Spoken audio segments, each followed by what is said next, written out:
벌써 5월이 시작되면서 우리는 가정의 달을 맞이했습니다. 어제는 어린이를 위하는 날이었고 내일 모레는 또 어버이 주일을 맞이하게 되겠습니다. 어린이와 부모는 가정의 주체 구성원이고 또 가장 소중한 관계를 이루는 대상들입니다. 얼마나 좋은 대상입니까?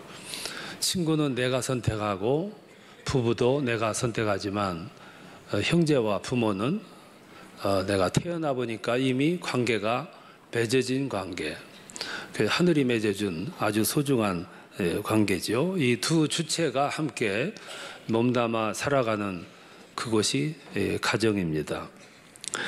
하나님은 이 세상에 두 낙원을 만드셨습니다. 하나는 하늘의 천국을 만드셨고 이 땅에는 가정을 만들었습니다. 그래서 가정을 우리는 낙원이라고 그러잖아요. 근데 유감스럽게도 오늘 이 시대는 갈등의 시대인데 세상에만 갈등이 있는 게 아니고 가정에도 온갖 갈등의 요소들이 가정을 점령을 하고 있습니다. 그래서 가정이 갈등에 휩싸이고 분열에 휩싸이고 또 미움과 불화로 가정이 멍이 들어가고 있습니다. 그래서 가정은 더 이상 낙원이 아니고 신락원이 되어버렸습니다.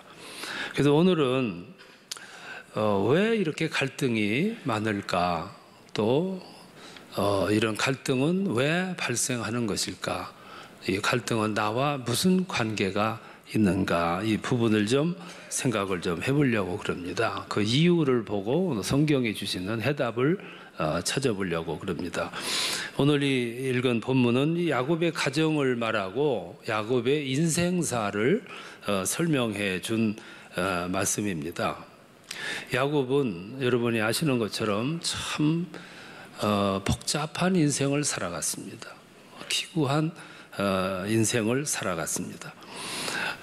야곱은 인생을 첫 출발할 때 아버지를 속이고 형을 속이는 일로부터 인생을 출발하게 됩니다.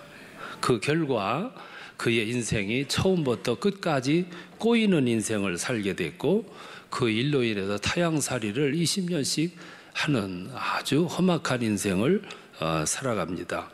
원인이 어디에 있을까? 그 원인은 자신에게서 출발합니다. 모든 원인은 자신에게 기인이 됐습니다.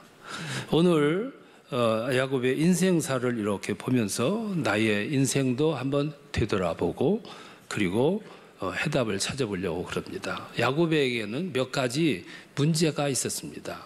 그 첫 번째 문제가 너무 욕심이 많았다 하는 것이 야곱의 하자라고 볼 수 있어요. 욕심이 많았어요. 다 갖고 싶어 했어요. 그리고 자기 것이 아닌 것도 뺏어서라도 소유하려고 그랬습니다. 그래서 야곱은 형의 장자권을 호시탐탐 노리다가 마지막에 집요하게 그것을 내 것으로 만들려고 그러다가 나중에는 무리수를 두게 되고 수단을 쓰게 됩니다. 눈이 어두운 아버지를 속이게 되고 그리고 교묘하게 위장을 해서 형의 모습으로 다가가가지고 형에게 돌아갈 축복의 분깃을 쟁취를 하는, 있어서는 안 되는 일이 발생을 하게 됩니다. 그 사실을 나중에 알고 나서 아버지 이삭이 몸을 떨었다 그랬어요. 떨었다는 말은 오늘 우리말로 말하면 치를 떨었다 그 말이에요. 아주 학질을 떼었어요. 얼마나 충격을 받았겠어요. 그리고 형에서는 야곱을 죽이고 싶을 만큼 증오를 하게 됩니다. 얼마나 큰 불행입니까? 오늘도 가정들을 이렇게 보면 형제 간에 불화하고 갈등을 하게 되고 막 싸우게 되는데 그 갈등의 요인도 그 형제들 가운데 누군가가 과한 욕심을 갖게 되면 이런 현상이 꼭 일어나게 되어 있습니다. 그래서 오늘 또 가정마다 보면 갈등이 상조하게 되고 형제 간에 부자 간에도 이런 어려움이 있습니다. 모든 것의 원인은 더 가지려고 집착하는 사람이기 때문에 발생하게 되는 거죠. 두 번째는 야곱의 인생이 출발을 할 때 정도를 벗어납니다. 야곱은 성장합니다. 성장해서 사회생활을 시작을 할 때 첫 출발부터 속임으로부터 시작을 해요. 아버지를 속이고 형을 속입니다. 그리고 나서 도망자의 삶을 살아가요. 여러분, 인생의 출발이 얼마나 엄숙합니까? 그래서 옛날 젊은이들이 성장을 해서 성년이 될 때 그 성년식을 얼마나 성스럽게 해줬습니까? 과정도 중요하고 결말도 중요하지만 시작 참 중요합니다. 출발, 엄숙해야 되는 거죠. 그런데 야곱은 정도에서 벗어납니다. 여러분, 아버지라는 존재는 한때 자식들에게서는 우상일 수도 있어요. 어린아이들은 아버지처럼 되는 것이 꿈이에요. 너는 앞으로 어떤 사람이 되려면 아버지처럼 되고 싶다고 그러잖아요. 근데 그 어린아이들이 조금 성장해서 뭔가를 생각할 정도의 수준이 되면 그 환상이 깨집니다. 그래서 아버지는 더 이상 우상이 안 되는 거예요. 야곱의 이 아들들이 이렇게 자라면서 아버지를 유심히 바라보기 시작합니다. 아버지가 고향을 떠나서 지금 타향살이를 하고 있어요. 왜 아버지가 타향살이 하고 있느냐 하면은 아들들이 이렇게 보니까 아버지가 타향살이 하게 된 원인이 있음을 알게 돼요. 또 그뿐 아니라 고향을 가고 싶어도 20년 동안 가지를 못하고 있어요. 그리고 아버지의 마음속에 늘 고향을 그리워하고 있습니다. 그렇게 그리워하고 있음에도 불구하고 고향에 선뜻 가지 못하는 이유를 자식들이 알았어요. 그뿐만 아니라 아버지에게는 아내가 4명씩이나 있었어요. 근데 아내가 4명씩 있게 된 원인도 자식들이 알게 됐어요. 환상이 깨지는 거예요. 그러니까 아이들이 볼 때 아버지는 지금 꼬인 인생을 살고 있는데 이 꼬인 인생을 살아가게 된 원인이 아버지 자신에게 있다는 것을 알게 된 거예요. 아버지에 대한 환상이 깨져버리는 거죠. 야곱은 인생의 첫 출발을 정도에서 벗어났어요. 세 번째는 가정 운영하는데 기본도 상실했어요. 지독하게 편애를 했어요. 아내가 4명인데 4명인 아내가 좋아 이루기도 힘든데 그 중에서도 한 여성을 아주 편애를 했어요. 그러니까 나머지 여인들이 자세히 얘기 안 해도 알잖아요. 이 상황을. 얼마나 질투심이 불이 났겠어요. 그러니까 갈등이 만들어지게 되는 거죠. 그런데 이런 편애는 편애로 끝난 게 아니라 그 편애의 결과가 더 무서웠어요. 창세기 34장에 보면 마침내 야곱이 그리워하던 고향을 갑니다. 그렇게 무서워하던 형과 화해가 됐어요. 세겜 땅으로 갑니다. 세겜 땅은 번화한 세속도시였습니다. 거기 가면 안 되는데 거기로 갔어요. 거기 가가지고 외동딸 디나가 강간당하는 사건이 일어나잖아요. 무서운 사건이 거기 가서 벌어져요. 그러니 세겜의 추장의 아들에게 강간을 당하고 난 후에 그 아들이 그 딸하고 결혼하겠다고 우겨요.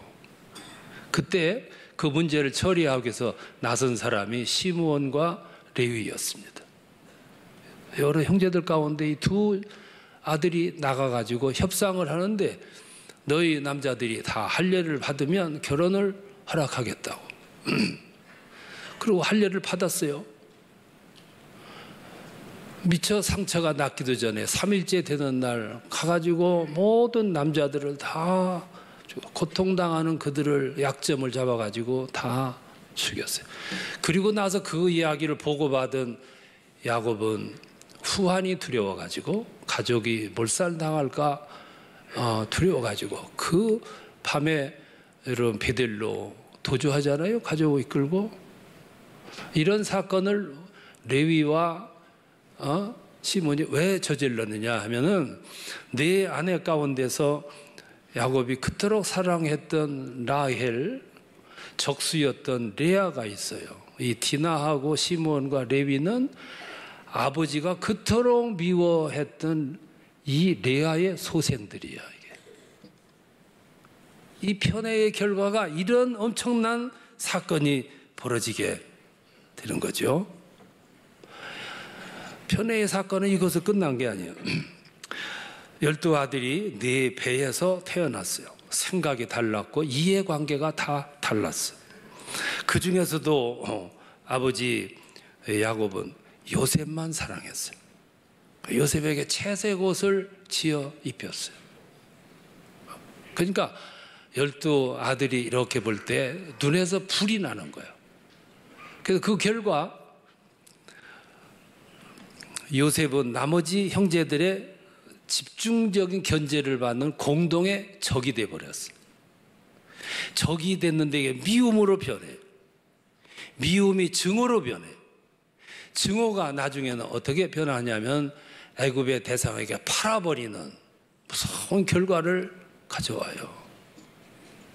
그리고 이 자식들이 집에 와가지고 아버지한테 보고하기를 이 요셉이 광야에서 짐승에게 찢겨 죽었다고, 이것이 그 증거라고 염소를 잡아가지고 피를 묻혀서 그 옷을 갖다가 아버지한테 줬는데, 그때부터 야곱은 20년 동안 피눈물을 흘리면서 살아가요.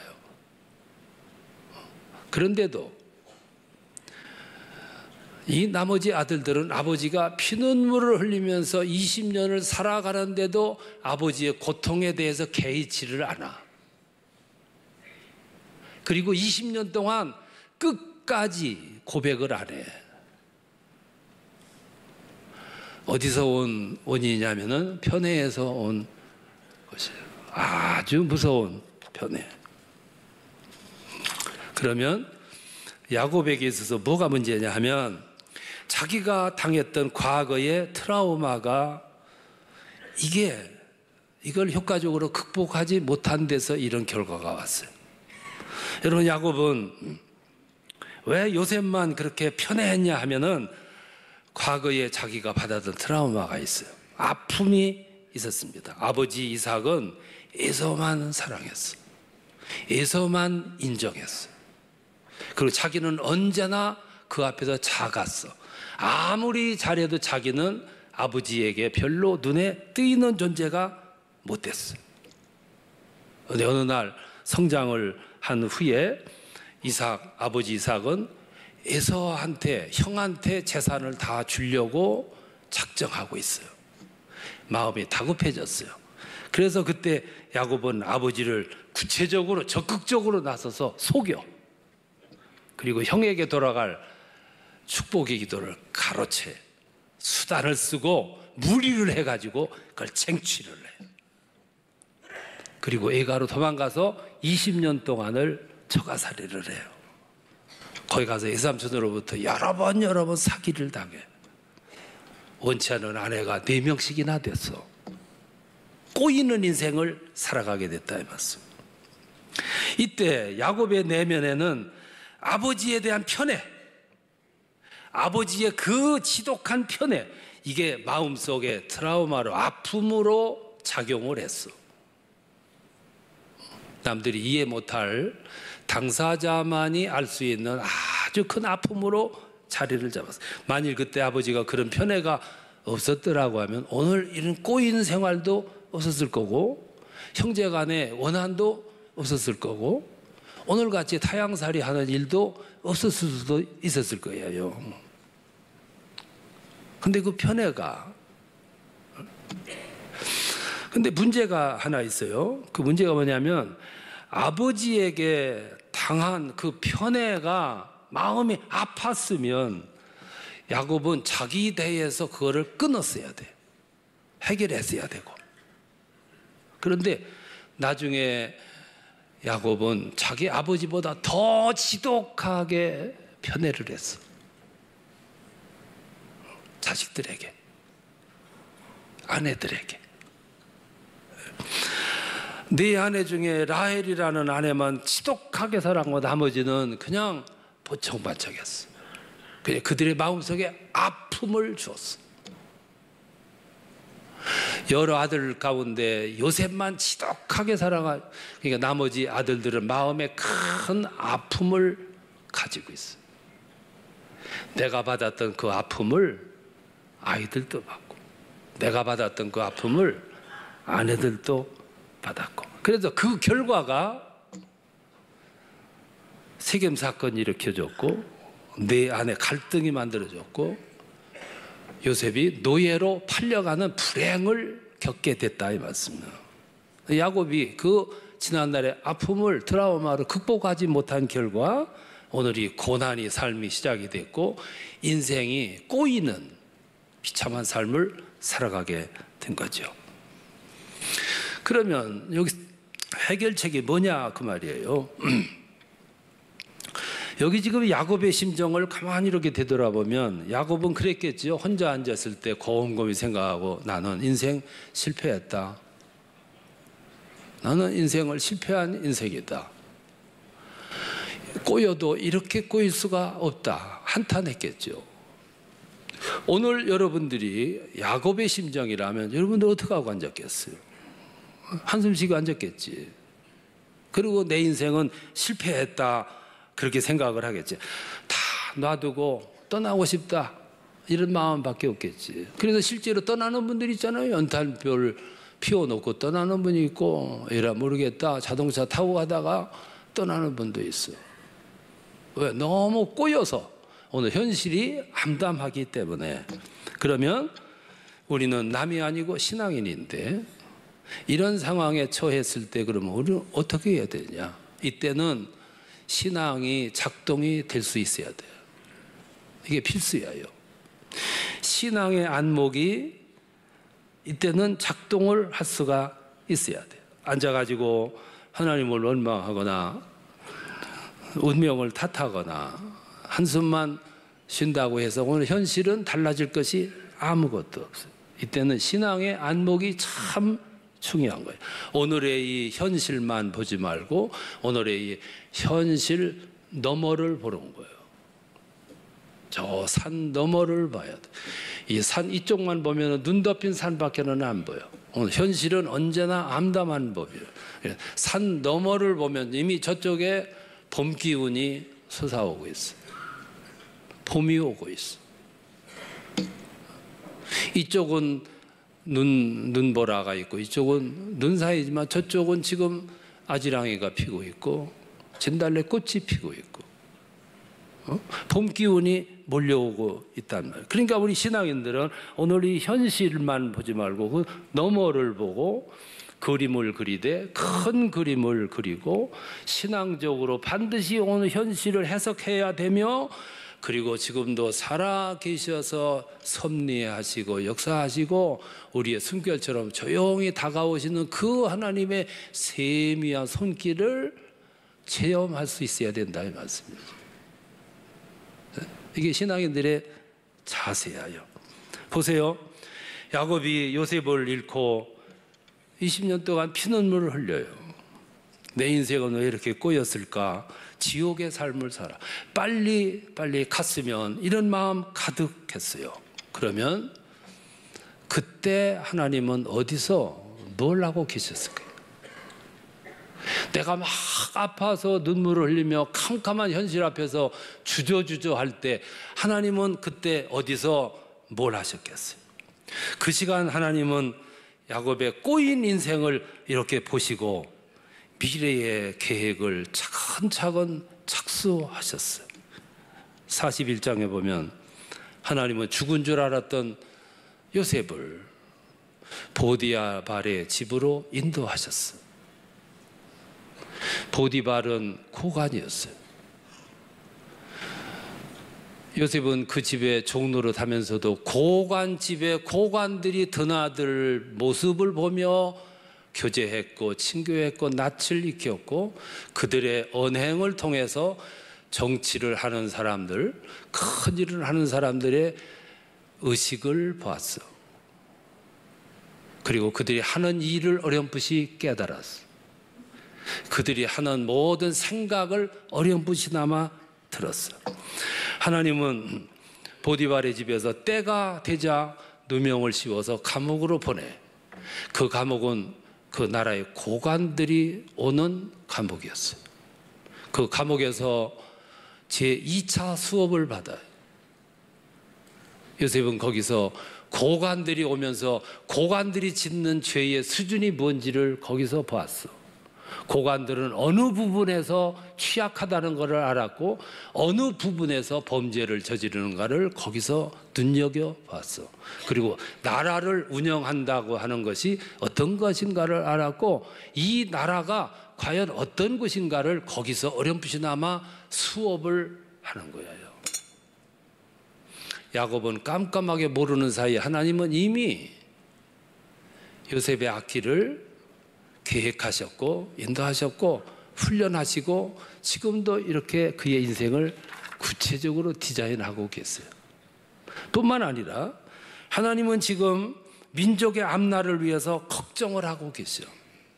그래서 장차 야곱의 12 아들을 통해서 이스라엘의 12지파를 만들어서 국가를 형성할 꿈을 실천하고 계세요.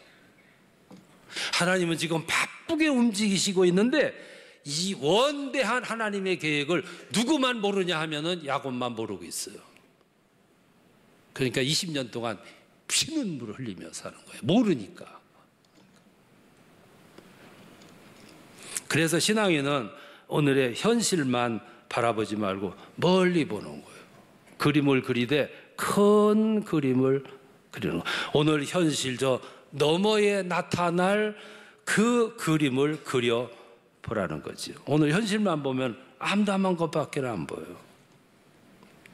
그 너머 역사를 보면 지금 하나님이 바쁘게 움직이고 계시는데 오늘 여기만 보면 아무것도 안 보인다는 거예요. 그래, 어느 때가 되자 애굽으로부터 소식이 왔어. 요셉이 살아있다고. 살아있을 뿐만 아니라 총리가 돼 있다고. 총리가 되는 뿐만 아니라 마차를 보냈으니까 타고 오시라고.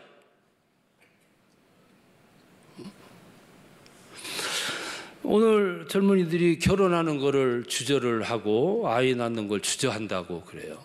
왜 결혼하는 걸 주저하냐면 집이 없다고. 여러분, 어느 시대에는 집 다 사놓고 결혼한 사람이 있습니까? 오늘만 그랬습니까? 옛날에는 있었습니까? 오늘의 문제는 뭐냐면은 집이 없어서 문제가 아니라 집이 없다고 자꾸 떠드는 주위의 부정적인 소리들이 문제야, 이게. 그러니까 나까지 오염이 되는 거예요. 오염이. 아니, 옛날 우리 부모님들이 아이를 막 날 때 집 다 장만해놓고 낳고 결혼시킬 때 집 다 장만해놓고 결혼시키고 그랬습니까? 여러분 뭐 계산해가지고 된 일 있습니까? 계산해서 여기까지 왔다 그런 분 계세요? 우리의 안목은 오늘 이걸 볼 게 아니라 내 배후에서 지금도 나의 갈 길을 위해서 고민하고 계시는 하나님을 볼 수 있어야 됩니다. 그리고 하나님 지금도 나서셔서 그걸 인도하고 계시는 걸 그걸 보셔야 된단 말이야. 우리 신앙인들에게 꼭 알아야 될 것이 몇 가지가 있어요. 하나는 우리의 앞길의 인도는 인생의 인도자는 주께서 하고 계시다는 거. 주님께서 인도하시면 내가 계획했던 것보다 훨씬 월등한 길로 인도하신다는 거. 또 분명한 것은 우리가 살아가는데 문제가 있고 갈등이 빚어질 때 모든 원인은 나에게 있다는 거. 그런데 심지어는 그 갈등도 또 불화까지도 사용을 해서 하나님은 모든 것을 합동해서 유익하게 하신다는 거. 또 하나 있어요. 마지막 하나는 우리가 세상을 살아가되 하나님의 뜻을 쫓아 살아가야 된다는 거. 그러면 그 뒤는 염려할 것 없어요. 주께서 인도하실 것입니다. 그게 야곱의 인생사를 통해서 우리들이 배우는 거예요. 나는 오늘 현실에 눈이 꽂혀가지고 여기만 바라보고 있지만 지금도 주님은 내 저 뒤에서 나의 갈 길을 준비하시느라고 바쁘시고 섭리하시느라고 바쁘시고 나뿐이겠어요? 여러분 모두 여러분 자손들 어린아이까지도 그들을 세상에 보내신 그분은 그들의 앞날까지도 걱정하고 계시다는 거. 이게 신앙인의 안목입니다. 그때 하나님은 내 뜻대로가 아니라 하나님의 뜻대로 인도하실 것이고 이끄실 것이고 하나님의 뜻대로 열매를 맺게 해 주실 줄로 믿습니다.